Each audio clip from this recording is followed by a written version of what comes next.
नमो नमः। अहं डॉक्टर पवन कुमार शर्मा कुमारसम्भवस्य पञ्चम सर्गस्य अस्मिन् व्याख्याने भवतां सर्वेषां स्वागतं व्याहरामि। छात्राः, इतः पूर्वम् अस्माभिः कुमारसम्भवस्य पञ्चम सर्गस्य चतुर्थपद्यपर्यन्तं पाठः अधीतः, तथा अग्रे अद्य पठामः। अस्माभिः अधीतं यत् पार्वती माता मैना पार्वतीं तपसः निवारयितुं कथयति यत् वत्से तौ कोमलं वपुः क्व पुनश्च कठिनं तपः क्व। त्वया कथमपि तपः न करणीयं, यतोहि तव शरीरं सुकोमलं शरीरं तपः सोढुं न शक्ष्यति। अग्रे किं कथयति इति पठामः। इति ध्रुवेच्छामनुशासति सुतां शशाकमेना न नियन्तुमुद्यमात् क ईप्सितार्थस्थिरनिश्चयं मनः पयश्च निम्नाभिमुखं प्रतिपयेत्। इति अनुशासति मेना ध्रुवेच्छां सुताम उद्यमात् नियंतुम न शशाक। इति यानी ऐसा अनुशासित यानी उपदेश देती हुई मेना हिमालय पत्नी ध्रुवेच्छाम स्थिर निश्चय की हुई सुताम पुत्री को उद्यमात संकल्प से नियंतुम यानी रोकने के लिए न शशाक यानी समर्थ नहीं हुई। लिट लकार का प्रयोग है। इप्सितार्थ स्थिर निश्चय मन, इप्सित वस्तु के लिए इप्सितार्थ इच्छित वस्तु के लिए स्थिर निश्चय वाला है जो मन, ये मन का विशेषण है।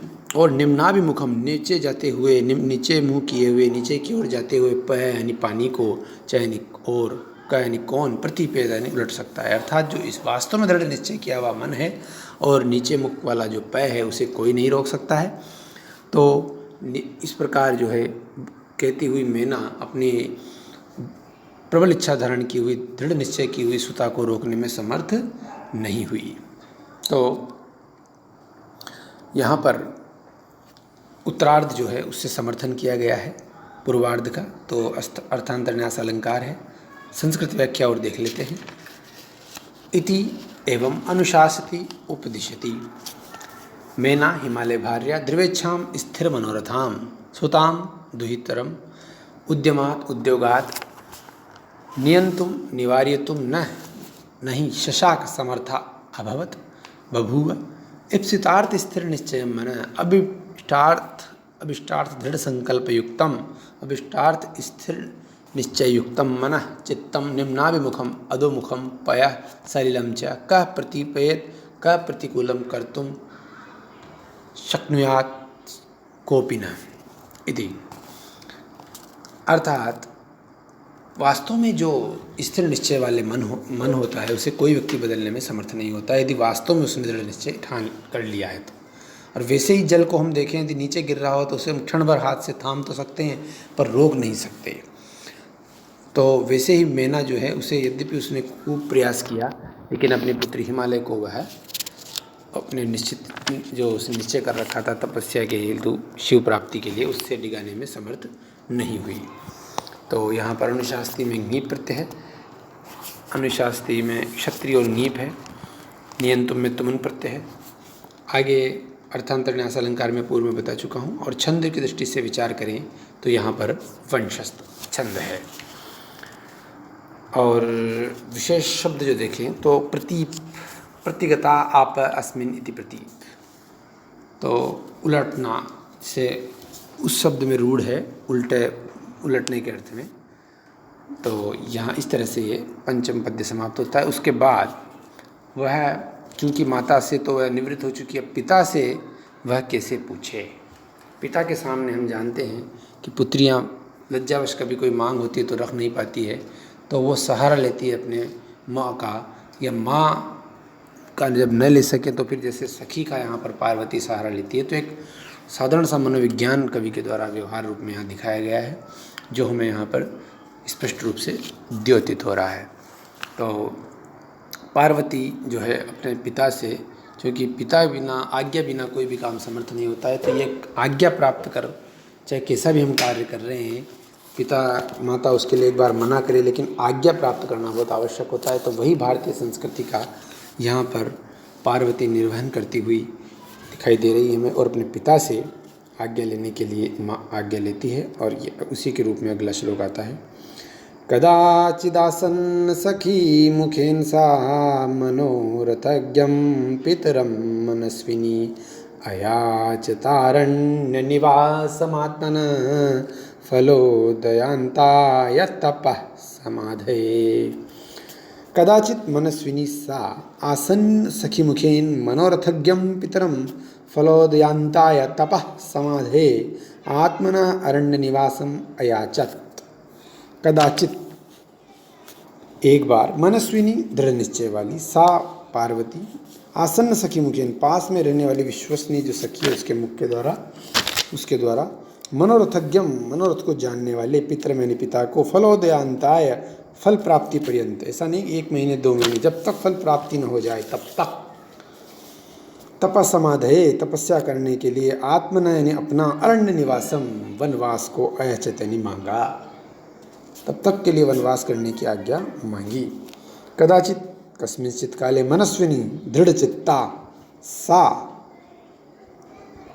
पार्वती आसन्न सखी मुखेन आप्त सखी उपायन विश्वसनीय सखी मुखेन विश्वस्त सखी मुखेन मनोरथज्ञम अभिलाषज्ञम पितरम जनकम फलोदयांताय आफल प्राप्ति पर्यंतम तपस्समाधये तपो नियमाय आत्मनः स्वस्य अरण्य निवासम वनवासम अयाचत याचितवती।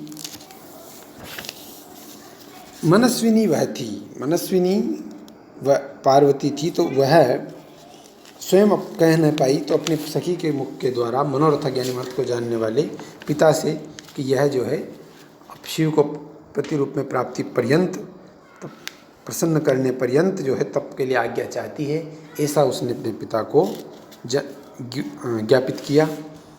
तो ये बहुत अच्छी बात हमें यहाँ द्योतित होती है। तो इस तरह से हम देखते हैं कि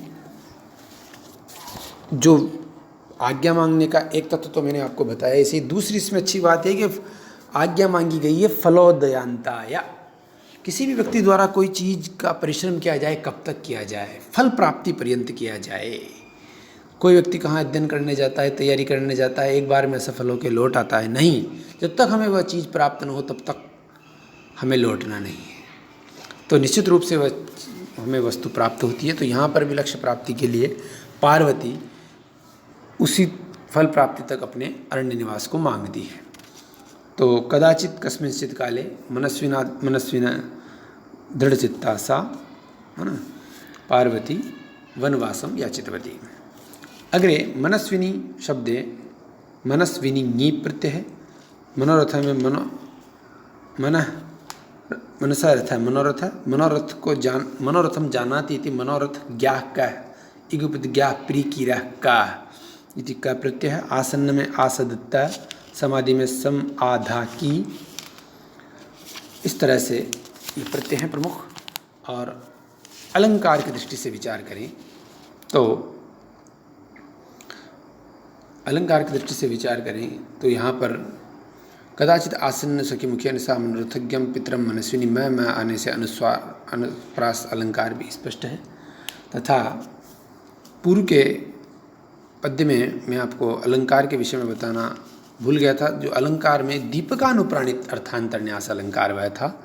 तो अर्थांतरन्यास का तो मैंने बता दिया था आपको कि उत्तरार्ध से पूर्वार्ध का समर्थन किया गया था, किंतु दीपकानुप्राणित होने का है तात्पर्य कि एक जो साधारण धर्म है वह प्रस्तुत जो इप्सितार्थ स्थिर निश्चयम बना उसके लिए, और निम्नाभिमुखम पया जो कि अप्रस्तुत है, जिसकी बात नहीं की जा रही है पानी की, प्रस्तुत तो यहाँ मन है और अप्रस्तुत पय है, दोनों के लिए क्रिया दीपक का यह उदाहरण बन रहा है। तो दीपकानुप्राणित जो है अर्थांतरन्यास का उदाहरण है। तथा इसमें जो है यहाँ पर अनुप्रास अलंकार है और द्वियाच इत्यादि ना द्विकर्मक, तो द्विकर्मक धातु है। अयाचत में पिता से जो है अपना वन का निवास मांगा है, तो अरण्य निवासम में भी द्वितीय व्यक्ति है और पितरम में भी द्वितीय व्यक्ति है। तो यह सुस्पष्ट हुआ। और यहाँ पर इसी के साथ जो है हमारे छठ पद्य जो है, छठा पद्य भी पूरा हुआ। जयतु भारतम, जयतु संस्कृतम। धन्यवाद है।